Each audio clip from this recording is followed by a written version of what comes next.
A benção a todos e todas, indistintamente. Eu sou Alcanton, sou do Terreiro do Cobre, tenho 19 anos de iniciado e venho aqui proclamar o povo de Terreiro para entrar nessa luta de eleger o primeiro Alcan vereador da cidade de Salvador. O meu número é 23222 para a Câmara de Vereadores. O slogan da nossa campanha é Educação e Diversidade.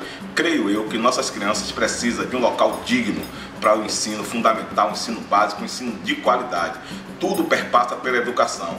Vamos junto combater a intolerância religiosa, meu povo. Então, dia 2 de outubro, vote Alcanton 23222.